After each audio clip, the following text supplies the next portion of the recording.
파생상품 거래에서 문제를 피하려면 성병을 피하는 방식과 똑같다. 또 뭐지? 지난주에 이어서 콘돔 아니야? 이분은 안 해. 그래서 거의 안 해. 파생상품 뭘 안 자체가. 해? 파생상품 깜짝 놀래. 본 코너는 부자를 지향할 뿐 부자가 되는 법을 알려주지 않으며 주식 투자는 온전히 투자자 본인의 책임임을 알려드립니다. 벅셔. 주식 이야기 할 거지? 요즘에 주식 관련된 유튜브 치고 산타랠리 얘기 안 하는 그래, 여기저기 채널이 산타가 없더라고. 막 나와. 벌써 한 달 넘게 산타랠리 이야기가 나오던데 우리도 여기에 이제 밥 숟가락을 좀 얹어서 이걸 얘기를 좀 해보면 이게 산타 할아버지는 우는 애들에게 선물을 안 주신대. 이렇게 이게- 우울한 캐롤 처음 들어. 이게 진짜 그럴 수밖에 없는 게 올해 주식시장에서 개미들은 우는 정도가 아니라 진짜 곡소리가 많이 났잖아. 눈물을 흘렸기 때문에 산타 할아버지가 오는 게 아니라 이제 사탄 할아버지가 오는 거 아니냐. 너 사탄 들렸어? 크리스마스의 사탄. 이런 이야기가 좀 나와서 좀 우울해. 사실. 그래, 근데 나도 지난주에 많이 우울했어. 할 말이 갑자기. 왜? 네. 근데 이쯤 되면은 항상 이 시즌에 엄마 아빠들이 고민이 하나 있다고 하던데 그 애기들한테 이 산타가 있다 없다를 몇 살 때쯤 이야기해 주는 게 좋을까. 항상 산타 이게 있지 않아? 있잖아. 산타 있지. 그래? 있어. 항상 요때쯤 하는데 막상 또 자녀들이 말 안 들으면 너 말 안 들으면 산타 할아버지 선물 안 준다 이렇게 또 혼내고. 그치. 이렇게 하는 것도 아마 시대적인 좀 트렌드가 있지 않나 싶은 게 오늘 이제 안 나온 장주부가 어렸을 때는 산타 할아버지가 아니라 이 망태 할아버지. 그 정도는 아니야. 그 정도 차이는 그건 선물 아니야. 주는 아저씨 아니고 애들 데려가는 그치. 아저씨잖아. 혼내주는 망태에 아저씨. 넣어서. 그러니까 그래서 이 빌드업을 한 게 산타랠리도 결국에는 일종의 트렌드다. 이게 투자 방법 중에 시즈널리티라는 게 있거든. 그러니까 시즌별로 통계를 내서 보통 이때쯤은 오르고 이때쯤은 내리더라. 약간 이런 통계를 잡는 일종의 트렌드 잡는 투자법이 있거든. 그래서 이게 산타랠리도 일종의 그거다. 라고 볼 수 있으면 되겠지. 근데 요즘 애들이 잠깐 장난 좀 치고 가면 애들이 글씨 되게 빨리 읽잖아. 초등학교 가기 전부터 읽으니까 그 산타 선물 사서 보내라는 가정통신문을 한글로 써서 보내면 애들이 먼저 읽는 거야. 그래가지고 요즘에 자료 화면을 준비했는데 요즘에 이런 식으로 써서 보낸대. 저거 아니 근데 한자와 이거 영어를 한자를 다 못 읽으면 섞어서. 어떡하라는 거야. 영어와 한자를 섞어서 쓰고 봉해서 보내는 이유는 그렇구나. 산타 방문에 관한 안내. 이거 방문 이것도 어렵다고. 그래도 읽었다. 그리고 저거는 이제 영어로만 써가지고 보낸 건데 저렇게 영어를 써가지고 근데 요즘 애들 영어도 잘하는데. 맞아, 영어도 잘해. 영어 유치원 뭐 이런 영유 것도 다니는 있잖아. 애들도 많고 그래서. 걔는 나보다 잘하더라고. 그래, 맞아. 저렇게들 보낸대 요즘에는. 나는 한번 들킨 적 있는 게 이제 애 혼낼 때 산타 할아버지랑 한번 통화하자 이러고서는 이제 남편 전화번호 산타 클로스라고 저장을 해놓은 거야. 근데 010. 이거를 바꿨는데 얘가 이제 그 서버에 저장돼 있었는지 안 바뀌어지는 거야. 내가 이름을 바꿨는데도. 그래서 영상통화 할 때마다 그러니까 애들 아빠인데 산타클로스 이름이 되는 거야. 그래서 왜 애들이 왜 아빠가 산타야? 이렇게 하면서 아니야 엄마한테 선물을 주니까 산타야 내가 이렇게 얘기했는데 꼬였어. 아무튼 그런 일도 있었어. 그러게.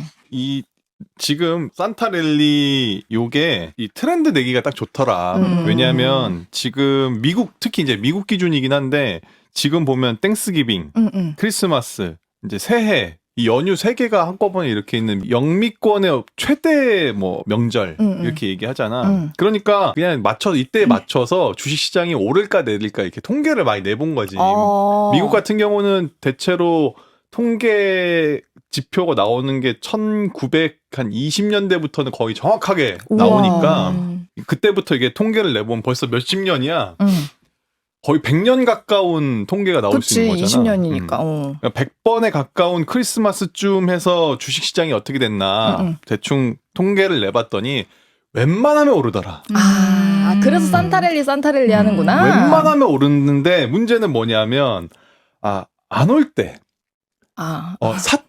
진짜 사탄 랠리가 올 때 어떤가가 중요하겠지. 이게 실제로 최근 뭐 한 전문가들이 해보니까 최근 한 3, 40년 동안 대여섯 번 정도 사탄 랠리가 있었더라. 대여섯 번. 주식시장에 사탄 들렸어. 그러니까 통계를 잡는 방법에 따라서 조금씩 다르기 때문에 뭐 대여섯 번 이 정도 이렇게 얘기를 하는 근데 건데 100번에 대여섯 번이면 적긴 적다. 오. 최근 3, 40년 최근 기준으로. 3, 40년. 근데 이때 사탄 랠리가 오면 다음해의 주가가 아주 개박살이 나더라. 대표적으로 이제 1999년 이 다음에 알지? 닷컴 버블. 그리고 2007년 이때 사탄 랠리가 또 있었는데 다음 서브프라임 모기지에서 아주 대표적으로 박살 오브 박살이 나더라. 근데 이번에 그 사탄 내년 어떡하지? 근데 일단 현금화. 그러니까 지금 보니까 썩 그렇게 좋지는 않은 것 같더라. 산타는 없어. 사탄만 있어. 사탄만 있어. 사탄이 주는 선물을 받아. 근데 뭐 그 이유는 잘 알겠지만 뭐 최근에 연준이 기준금리 0.5%포인트 인상하는 거는 이미 예상을 했기 때문에 이거는 크게 악재는 아니었고 이제 그게 끝나고 나서 이제 제롬 파월 연준 의장이 기자회견을 하면서 내년에 금리 인하를 꿈꾸지 말라. 더 올린다 우리. 더 올리거나 아니면 이 수준을 최대한 유지한다. 길게 유지한다. 이런 식으로 얘기를 했기 때문에 결국 주식도 부동산도 당분간은 좀 어렵겠다. 괜히 그러는 거 아닐까? 진짜로 그러진 않지 않을까? 그러니까 이게 지금 나도 못 믿는 거야. 왜냐하면 이미 파월이 한번 좀 거짓말 같은 거짓말을 쳤기 때문에 이 과연 믿을 수 있을까? 그러니까 시장에서도 그런 기대는 하고는 있지. 내년에는 무조건 피봇할 거다. 금리 인하할 거다라는 기대는 하고 있지만 아직 그 방향성을 못 잡고 지금 갈팡질팡을 하고 있더라. 왜냐면 더 많이 올릴 거면 이번에 0.5로 왜 갔어? 약간 숨고르기 하긴 했지 이번에. 그러면서 괜히 약간 정돈을 존심 상하니까 센 척한 거지. 조심해 너네. 야, 더 올린다. 5까지 간다 우리. 막 이렇게 얘기한 거지 괜히. 그거 알지? 고양이들 막 이렇게 등 세우는 걸. 센 척. 그래서 우리는 앞으로는 이렇게 투자하겠다는 마음을 일단 접어놓고 현금화를 하고 있거나 아니면 지난주에 이제 워런 버핏이 추천한 것처럼 EFT나 사가지고 존버해야 되는 걸까? ETF. 말까지 꼬이고 EFT인가? 있어. ETF. 근데 이 ETF를 또 아무거나 사서 존버하면 또 큰일 나. 그렇겠지. 그러니까 오늘 이제 그런 얘기를 좀 하려고 하는데 이 버핏 형이 얘기한 말을 꼼꼼하게 살펴봐야 돼. 수수료가 싼 주가 지수를 추종하는 ETF다. 그러니까 주가 지수를 추종하지 않는 ETF는 좀 위험할 수 있다라는 건데, 이제 ETF에 대해서 잠깐 소개를 해드리면, 이제 바쁜 분들은 이제 타임스탬프 찍어가지고 뒤로 보내드리고, ETF는 이제 Exchange Traded Fund야. 영어 하려고 그러니까 막. 진짜 영어 울렁증 때문에 큰일 났네, 이거. 아니, 국제뉴스 외신하는데 이러면 어떡해. 내가 말은 안 하잖아. 그치. 어쨌든 상장지수 펀드라고 해서 일반 주식처럼 한 주씩 거래를 할 수 있는 건데 예를 들어 코덱스 200이라는 ETF가 있거든. 이거는 삼성자산운용이 만든 코스피 200 지수를 추종하는 펀드다. 그리고 뭐 타이거 코스피라는 건 있는데 이거는 미래에셋 자산운용이 만든 코스피 지수를 추종하는 펀드다. 그러니까 앞에 나온 영어는 자산운용사의 브랜드 이고 뒤에 나오는 게 이제 어떤 지수를 추종하는 건지를 뜻하거든. 그러니까 뭐 자이 강남 뭐 이런 식으로. 그렇지. 그러니까 아까 코덱스 200은 그래서 코스피 200 지수. 그다음에 타이거 코스피 이건 코스피 지수. 그러니까 뒤에 거를 봐야 되는 거네. 그러네. 맞아. 그러면은 이제 앞으로 요것만 알고 수수료 싼 ETF만 고르면 되는 건가? 그래서 이제 이 수수료를 보통 네이버나 아니면 우리 MTS 같은 데서 보면 보수율, 펀드 보수 뭐 이렇게 표기가 돼 있거든. 그러니까 이게 그야말로 수수료야. 운용사가 운용을 해주는 펀드 수수료라고 보면 되는데 이게 무조건 싼 게 좋다고 할 수는 없는 게 왜냐하면 코스피 지수가 올랐는데 내 코스피 지수를 추종하는 ETF가 안 오를 수도 있거든. 왜? 이거는 이게 운용사가 계속 운용을 해줘야 되는 거야. 굴려줘야 되는 거야. 근데 이게 좀 안 될 수가 있거든. 그래서 이제 그 잘 찾아보면 NAV라 그래서 Net Asset Value, 그러니까 순 자산 가치. 그리고 이게 있고 이 지표가 있고 이거를 토대로 한 뭐 괴리율 추적오차 이런 막 이런 것들 나오는데 어렵다. 이거는 다 몰라도 되고 나중에 찾아보시고 궁금하시면 이제 내가 아는 또 이제 야매로 좋지. 어떻게 야매 하면 좋지. 되는지. 야매 너무 좋지. 자, 그래서 코스피 지수를 추종하는 ETF를 사고 싶다. 이러면 그 네이버 같은 데서 시가총액 순으로 이렇게 정렬을 할 수 있거든. 내가 ETF를. 해왔어. 시가총액 순으로 정렬을 한 다음 거래량이 많아야 돼. 거래량. 보통 거래량이 안 나오면, 그러니까 유동성이 없으면 격차가 벌어질 수가 있는 거야.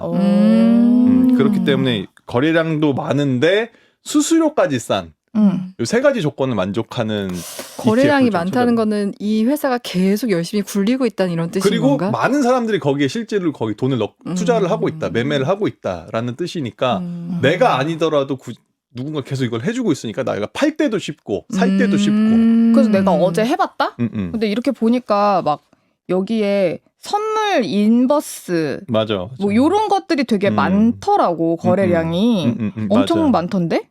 요런 거 하면 되나? 근데 이 선물이 들어가면 일단 사탄이야? 뭔가 무서워. 선물 들어가면 와우, 무서운 거 아니야? 그러니까. 위험하잖아. 리스키한. 선물은 좋은 거잖아. 산타 할아버지가 주는. 이게 근데 프레젠트의 선물이 아니라 어.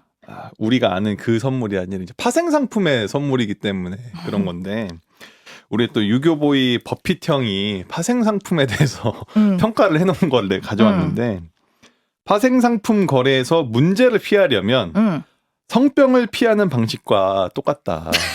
또 뭐지? 지난주에 이어서 또 콘돔 아니야? 내가 누구와 자느냐뿐만 아니라 이 나의 파트너가 누구와 자느냐도 중요하다. 그러니까 이 사람 저 사람하고 잠자리를 하는 방식은 대형 파생 상품 딜러한테만 유용하다. 진짜 유교보이네. 이분은 안 해. 그래서 거의 안 해. 파생 상품 뭘 안 자체가. 해? 파생 또 깜짝 상품. 놀래. 무슨 생각을 하는 거야? 갑자기 음란막이. 안 한다고 하니까 뭘 안 하는 건데. 아니 이분 결혼하셨어. 왜 그래? 자녀도 있으신 나 분인데. 결혼해도 안 할 수 있잖아. 나는 어르신이라 그런가. 음란막이들 아무튼 그래서 한마디로 정리를 하면 파생 상품은 치명적 위험이 잠재되어 있는 대량 살상 금융 무기다.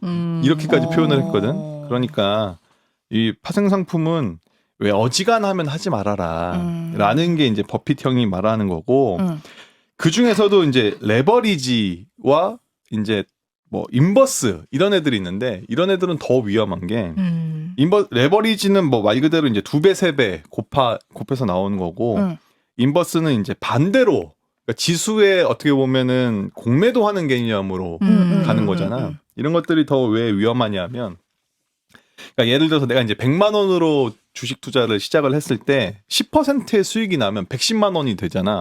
근데 다시 마이너스 10%의 손실이 발생했을 때 내 원금은 99만 원이 되거든.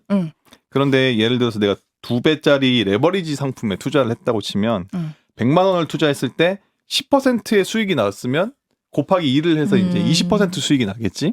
그러면 이제 120만 원이 되는 건데 여기서 아까와 마찬가지로 10% 빠진 손실이 난다고 하면 실제로는 20%가 빠져야 되는 거야. 왜냐하면 2배짜리니까 오를 때도 2배지만 내릴 때도 2배거든. 그러니까 원금이 96만 원이 돼.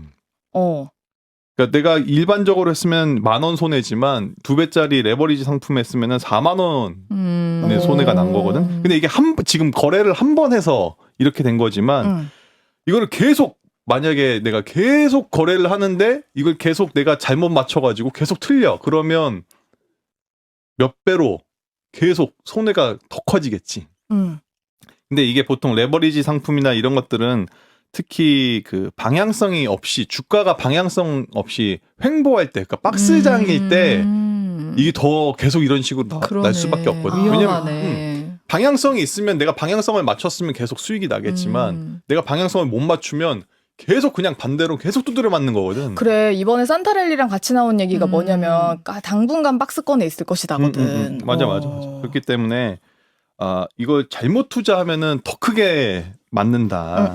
그리고 또 원유나 천연가스 같은 원자재 ETF들도 많이 거래를 하시는데 이것도 마찬가지예요. 선물 보통 이거는 거의 다 선물 지수를 추종을 해서 ETF가 굴러가거든. 그러니까 잘 기억해 보실 만한 게 2020년 4월에 국제유가가 마이너스 아, 갔던 맞아, 뉴스 맞아. 이때는 기억하실 기름 거야. 가져가면 돈 준다 그랬어. 맞아. 그러니까 돈도 주고 기름도 주고 그러니까 이게 선물이기 때문에 이게 가격이 마이너스가 날 수 있었던 거거든. 근데 이런 원유나 이런 원자재 같은 경우는 이런 식으로 만약에 내가 방향성 잘못하기 시작하면 순식간에 그러네. 그냥 바로 그냥 증발해 버릴 걸. 바로 빵원 러시아 봤잖아. 러시아 그 주식시장 망하면서 그 ETF가 사라졌잖아. ETF가 ETF가 진짜 상장 폐지되는 정말 보기 드문. 근데 생각해보면 그거 오징어 게임에 마지막에 남는 사람 있잖아. 그 식사 잡섰어 이 사람. 그 사람도 선물하다 망했잖아. 그치. 하여튼 뭐 이거 관련해서 더 어려운 얘기들이 있는데 그런 얘기들은 빼고 그냥 왜? 우리는 왜? 왜냐면 이게 선물이라는 게 만기가 있어. 그러니까 예를 들면 우리가 그 원유 ETF, 그러니까 원유 관련된 기사를 보면 1월물 뭐 WTI 이런 식으로 그게 배럴당 얼마다 이런 식으로 기사가 나오거든. 그러니까 1월에 만기가 끝나는 거야. 그러니까 부동산으로 치면은 전세 계약이 만료되는 거야. 그러니까 그때 현물로 교환은 진짜로 해주던가 막 이렇게 되는 거거든.